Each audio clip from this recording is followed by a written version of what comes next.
주시는 하나님의 말씀은 신약 로마서 8장 31절에서 39절입니다. 로마서 8장 31절에서 39절 저와 여러분들이 한 절씩 교독하시고 39절 합독하겠습니다. 그런즉 이 일에 대하여 우리가 무슨 말하리요? 만일 하나님이 우리를 위하시면 누가 우리를 대적하리요? 자기 아들을 아끼지 아니하시고 모든 사람을 위하여 내주시니가 어찌 그 아들과 함께 모든 것을 우리에게 주시지 아니하겠느냐? 누가 능히 하나님께서 택하신 자들을 고발하리요? 의롭다 하신 이는 하나님이시니 누가 정죄하리요? 죽으실 뿐 아니라 다시 살아나신 이는 그리스도 예수시니 그는 하나님 우편에 계시나요? 우리를 위하여 간구하시는 자시니라. 누가 우리를 그리스도의 사랑에서 끊으리요? 환난이나 곤고나 박해나 기근이나 적신이나 위험이나 가리랴. 기록된 바 우리가 자기의 주를 위하여 죽임을 당하게 되며 도살당한 양같이 여김을 받았나이다 함과 같으니라. 그러나 이 모든 일에 우리를 사랑하시는 이로 말미암아 우리가 넉넉히 이기느니라. 내가 확신하니 사망이나 생명이나 천사들이나 권세자들이나 현재일이나 장래일이나 능력이나 함께 읽겠습니다. 높음이나 깊음이나 다른 어떤 피조물이라도 우리를 우리 주 그리스도 예수 안에 있는 하나님의 사랑에서 끊을 수 없으리라. 아멘. 오늘은 시 한 편 소개해 드리면서 시작하겠습니다. 나태주 시인의 까닭이라는 제목의 시입니다. 까닭, 이유라는 뜻이겠지요. 나는 너에게 무엇을 줄 때만 기뻐하는 사람. 나는 내가 준 것을 받고 기뻐하는 너를 보고 더욱 기뻐하는 사람. 나에게 주는 기쁨을 알게 한 너에게 감사한다. 내일도 너에게 줄 것이 있게 해달라고 하나님께 기도하는 까닭이다. 이 시는 진정한 사랑이 무엇인지 우리에게 잘 보여줍니다. 남에게, 이웃에게 주는 것을 기뻐하는 사랑. 내가 준 것을 받고 기뻐하는 그 모습을 볼 때 더 기뻐하는 사랑. 그래서 내일도 모레도 줄 것이 있게 해달라고 하나님께 기도하는 그 사랑. 우리 부모님의 마음이 그렇잖아요. 자녀들에게 선물을 주면 아이들이 기뻐합니다. 그 기뻐하는 모습을 보면 어떤가요? 더 해주고 싶은 것이 부모님의 마음이지요. 주는 사랑, 내어주는 사랑. 그래서 주는 것이 받는 것보다 더 복되다, 더 행복하다. 우리 주님 말씀하셨습니다. 사랑은 주는 것으로 깊어지고 넓어지고 완성되기 때문입니다. 생물학자들은 바다에 사는 거대한 포유류 고래를요, 해양 생태계가 정상적으로 돌아가게 하는 필수적인 동물이다라고 설명합니다. 고래는 사는 날 동안 바다 표면을 비옥하게 합니다. 깊은 곳에서 먹이를 먹고 얕은 곳으로 와서 배설을 한대요. 그것을 고래 펌프라고 부릅니다. 그렇게 수십 년 동안 살면서 바다의 표면을 비옥하게 만들어서 다른 작은 바다 생물들이 살 수 있도록 해줍니다. 고래는 사는 날 동안 이 고래 펌프를 계속합니다. 그러면 그 고래가 그렇게 수십 년을 살다가 죽으면 어떻게 될까요? 고래가 죽으면요, 그 큰 덩치가 깊은 바다로 서서히 내려갑니다. 그것을 고래 낙하라고 부릅니다. 그 고래가 낙하하여서 깊은 바다의 그 바닥에 탁 당도하면 그때로부터 또 수십 년 동안 심해에 사는 바다 생물들이 영양분을 얻고 번성하면서 또 생태계가 돌아갑니다. 연구에 따르면 그 고래 낙하를 통해서 생명 활동을 하는 바다 생물이 무려 500종류가 넘는다고 합니다. 500마리가 아니고요. 500종류. 그러니까 수천 수만 마리인 것이지요. 고래는 이렇게 사는 날 동안 수십 년 동안 고래 펌프를 통해서 다른 생물들을 살게 하고 또 죽어서도 고래 낙하를 통해서 또 수십 년 동안 다른 생물들에게 생명을 나누어 준답니다. 만물의 영장이라고 하는 우리 사람도 사는 날 동안 자신만을 위해서 살다가 죽어서도 아무 사랑도 남기지 않는 사람들이 참 많은데, 바다에 사는 고래는 그야말로 자신을 내어주는 사랑이 무엇인지를 우리에게 알려주는 것이지요. 사는 날 동안 자신을 내어주고 죽어서도 자신을 내어주는 사랑, 앞서 소개한 그 시인의 표현처럼 줄 수 있어서 기뻐하는 사랑, 이 사랑의 뿌리는 우리 하나님이십니다. 하나님의 사랑입니다. 그래서 오늘 본문 32절은 이렇게 말씀합니다. 우리 합독하겠습니다. 시작. 자기 아들을 아끼지 아니하시고 우리 모든 사람을 위하여 내주시니가 모든 것을 우리에게 주시지 아니하겠느냐. 자기 아들을 아끼지 아니하시고 우리를 위해서 내어주신 그 하나님의 사랑, 하나님께서 독생자로 값을 치르시고 저를 사셨으니, 여러분을 사셨으니 저의 가치는 어떻게 될까요? 여러분의 가치는 어떻게 될까요? 우리는 얼마짜리일까요? 언젠가 말씀드렸지요. 따라 하시겠습니다. 나는 손도 뭐 하십니까? 나는 예수님 짜리입니다. 예수님 짜리입니다. 옆에 계신 분들 손잡아 주시면서 당신은 예수님 짜리입니다. 이렇게 하시겠습니다. 아멘. 죄의 둘로 쓰인 우리를 사시기 위해서 예수님을 그 값으로 치르셨으니, 그리고 저를 사시고 여러분들을 사셨으니 우리는 예수님 짜리이지요. 하나님은 우리를 사시고 자녀로 입양하셨습니다. 그리고 우리의 아버지가 되셨습니다.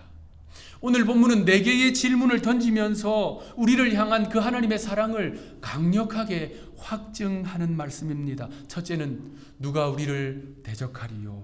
둘째는 누가 능히 하나님께서 택하신 자들을 고발하리요? 셋째는 누가 정죄하리요? 넷째는 누가 우리를 그리스도의 사랑에서 끊으리요? 이 각각의 질문은요, 하나님의 자녀들인 우리뿐만 아니라 우리의 믿음을 공격하는 원수 마귀를 겨냥해서, 정확하게 겨냥해서 던지는 질문입니다. 그래서 우리는 이 질문들에 대한 성경의 답변을 꼭 알아야 합니다.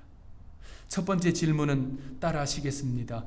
누가 우리를 대적하리요? 누가 우리를 대적하리요? 아멘. 오늘 본문 31절 말씀 우리 합독하겠습니다. 시작. 그런즉 이 일에 대하여 우리가 무슨 말하리요? 만일 하나님이 우리를 위하시면 누가 우리를 대적하리요? 우리의 삶에는요, 실질적으로 우리를 대적하는 것들이 있습니다. 역경과 비극은 그리스도인들, 신실한 그리스도인들에게도 예외 없이 찾아와서 가차없이 우리의 희망을 흔들어 놓습니다. 또 핍박자들이 있고요, 악한 자와 또 원수 마귀가 우리를 대적합니다. 여기에 더하여 우리 안에 있는 죄의 본성, 우리를 대적하고요, 상실에 대한 두려움과 죽음에 대한 염려가 우리를 대적합니다. 그런데도 오늘 본문은 이렇게 선언해요. 누가 우리를 대적하리요? 그 이유가 무엇일까요? 지난해 6월에 플로리다의 썸터 카운티에 있는 한 아파트에서 총격 사건이 발생했습니다. 20살에 예수 믿던 에이던 펠이라고 하는 청년이 친구의 집을 방문했어요. 그런데 그 친구가 49경 권총을 격발했습니다. 정확히 이 에이던 펠의 가슴을 향해서 격발했어요. 총알이 발사되었고 이 청년이 그 총알에 맞았습니다. 그런데 멀쩡하게 살아남았습니다. 그 이유는 이 청년이 목에 걸고 있었던 십자가, 그 십자가 목걸이가 총알을 막아 주었기 때문입니다. 총알이요, 십자가 목걸이를 탁 맞고 튕겨 나갔어요.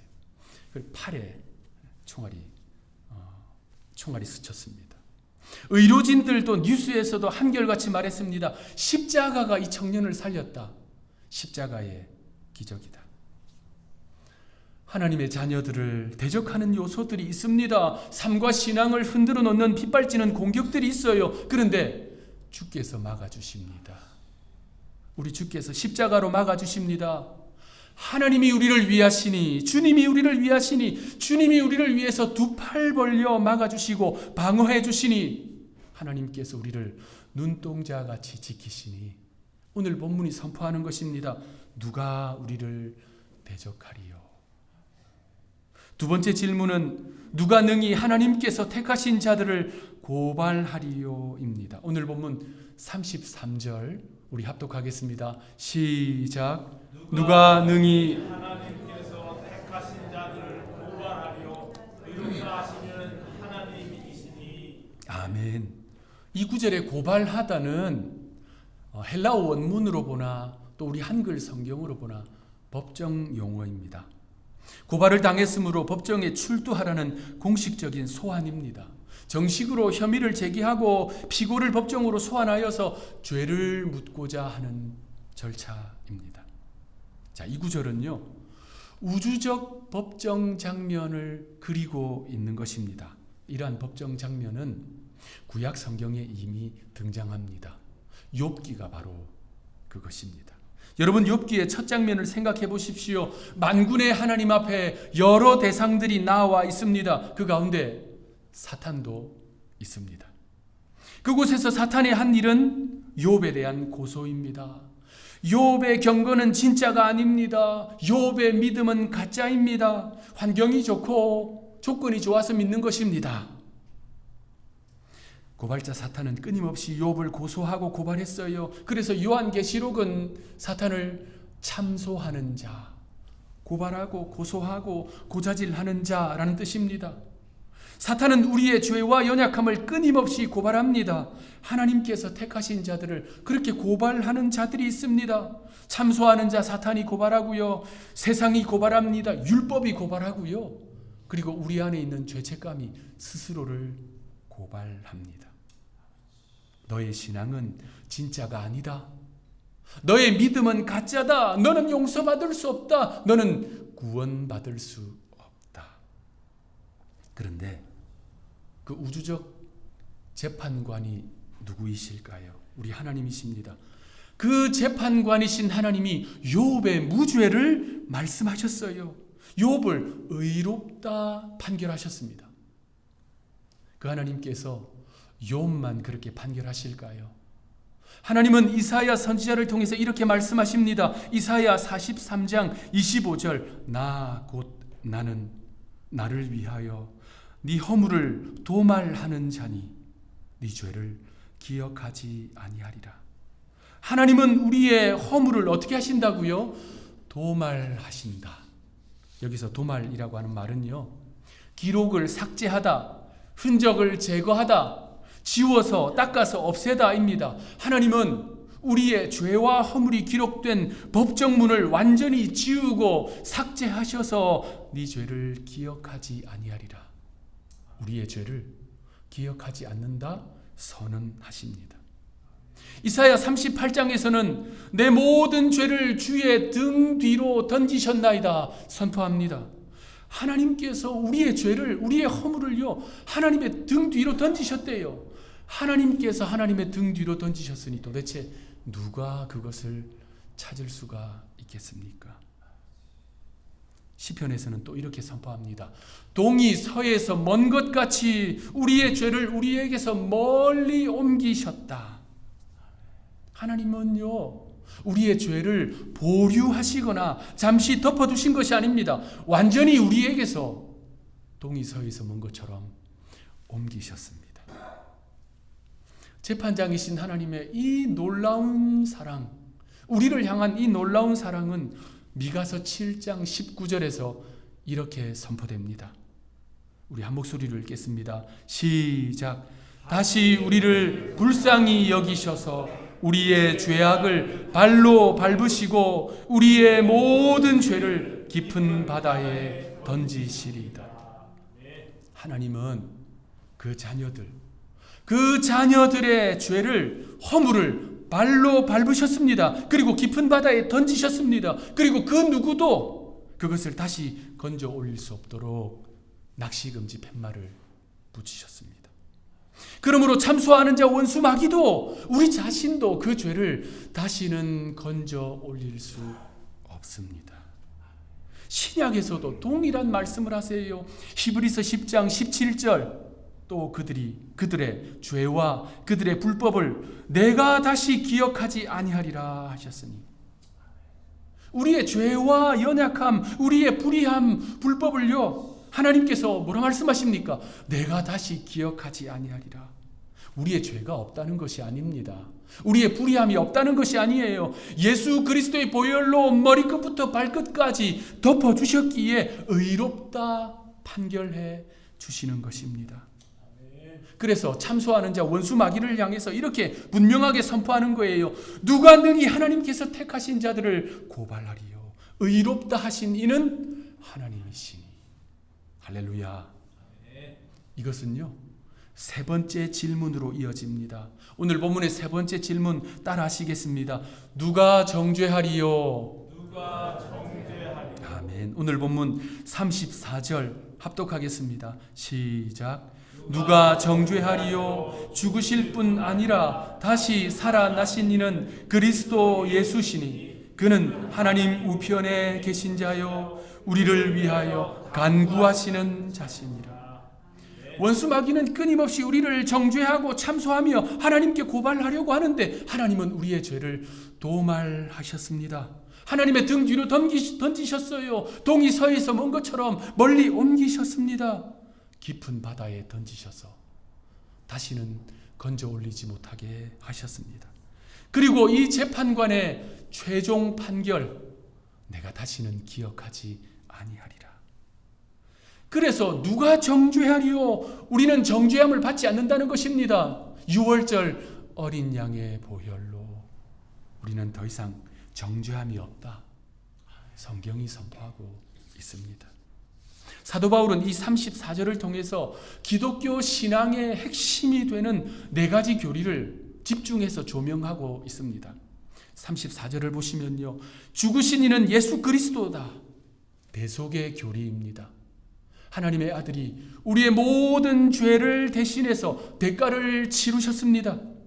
그리고 다시 살아나신, 이것은 부활의 교리입니다. 하나님의 아들이 새 생명으로 부활하셨기 때문에 그 아들을 구주로 믿는 모든 사람들도 새 생명으로 부활하게 된다는 말씀입니다. 그리고 하나님의 우편에 계신 자, 이것은 상속의 교리입니다. 하나님의 우편에 앉으신 그 독생자 예수께서 온 우주의 주권자요 왕으로 통치하고 계시다는 말씀입니다.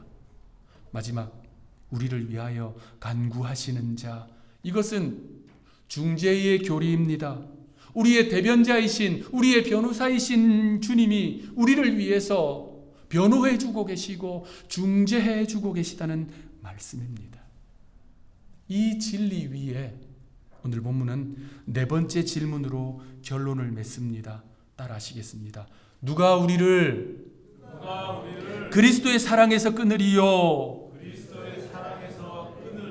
아멘. 오늘 본문 35절 다 함께 읽겠습니다. 시작. 누가 우리를 그리스도의 사랑에서 끊으리요? 환난이나 곤고나 박해나 기근이나 적신이나 위험이나 칼이랴. 사도 바울은 그 자신이 지금까지 겪어온, 실제로 겪어온 7가지를 지금 나열합니다. 환난, 곤고, 박해, 기근, 적신, 위험, 칼. 이러한 것들을 겪으면 우리는 하나님께서 우리를 사랑하시는지, 하나님께서 도대체 우리에게 관심을 가지고 계신지, 하나님께서 나의 형편과 처지를 아시는지, 우리는 과연 버림받은 존재가 아닌지 의심하게 됩니다. 사도 바울도 그렇게 마치 도살당할 양과 같이 여김 받는 것이 여러 차례 있었다는 말입니다.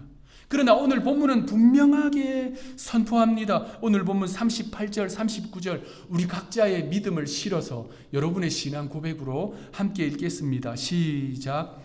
내가 확신하노니 사망이나 생명이나 천사들이나 권세자들이나 현재의 일이나 장래의 일이나 능력이나 높음이나 깊음이나 다른 어떤 피조물이라도 우리를 우리 주 그리스도 예수 안에 있는 하나님의 사랑에서 끊을 수 없으리라. 아멘. 과거와 현재와 미래, 이생과 내생, 이 땅의 권세자들이나 영적 존재들이나 그 무엇도 그 누구도 저를 향한, 여러분을 향한 하나님의 사랑을 결코 끊을 수 없습니다.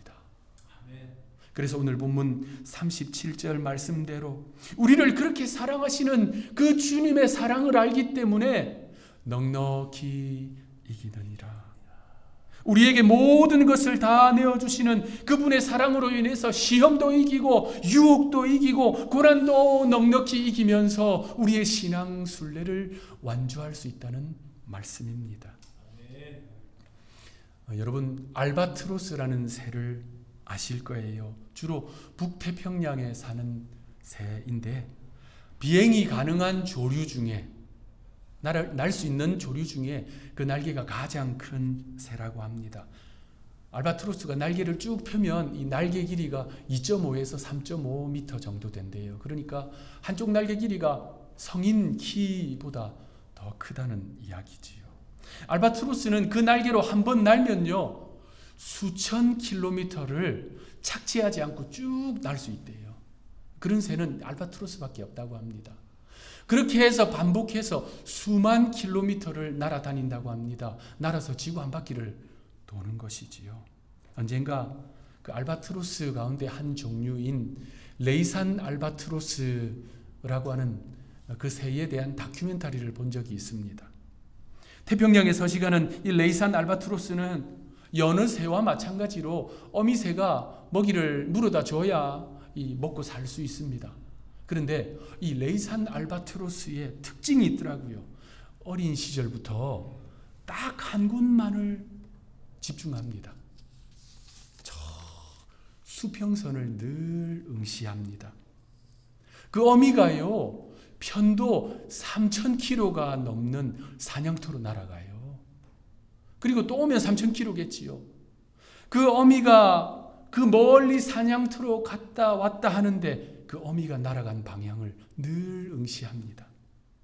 이 새는 둥지도 따로 없어요. 그저 맨 땅에 서서 그대로 멈추어 있습니다. 그 자리에서 때로는 불어오는 강풍을 맞습니다. 타는 듯이 내리쬐는 태양도 다 견딥니다. 어떤 때는 비바람도 다 맞습니다. 그런데도 꿈쩍하지 않고요, 수평선, 저 수평선을 가로질러 날아오는 새를 봅니다. 언제까지? 어미가 올 때까지. 그런데 그 다큐멘터리를 보는데요, 어미새가 반드시 옵니다. 수천 킬로미터를 날아갔는데도 정확히 자기 새끼에게로 날아옵니다. 어미는요, 그 큰 날개 그늘로 새끼를 돌보고 위로하고 배불리 먹입니다.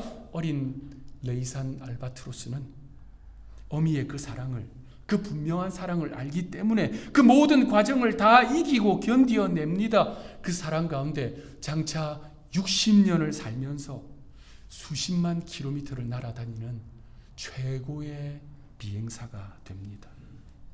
고린도전서 13장은 모든 것을 참으며 모든 것을 믿으며 모든 것을 바라며 모든 것을 견디게 하는 것이 바로 그 사랑이다라고 말씀합니다. 그 모든 것을 아낌없이 다 내어주신, 자기 자신까지 내어주신 주님은요, 반드시 그 자녀들을 도우십니다. 그 자녀들을 돌보십니다. 그 자녀들을 붙들어 주시고 지켜주십니다. 천성에 이를 때까지. 그러므로 우리 그 사랑을 기억합시다. 그 사랑 꼭 붙듭시다. 그래서 오늘 우리에게 주어진 믿음의 순례를 넉넉히 이기며 나아가는 하늘의 모든 권속들 되시기를 구주 예수님의 이름으로 축복합니다. 기도하겠습니다. 주님의 변함없는 사랑, 다함없는 사랑에 감사드립니다. 우리의 죄와 연약함을 십자가의 보혈로 도말하시고 원수 마귀의 정죄와 공격과 고발로부터 무죄를 선포하신 하나님의 사죄의 은총에 감사드립니다. 주님, 저희가 이 땅을 믿음의 순례길로 살아갈 때 겪는 어려움과 고난과 고통 속에서 오셔서 우리를 구원하시고 눈물 닦아주시며 위로하시는 그 주님 한 분만을 바라보게 하옵소서. 반드시 오셔서 도우시는 주님을 신뢰하고 오늘을 그 사랑으로 넉넉히 이기게 하옵소서. 우리를 지극히 사랑하시는 구주 예수님의 이름으로 간절히 기도하옵나이다. 아멘.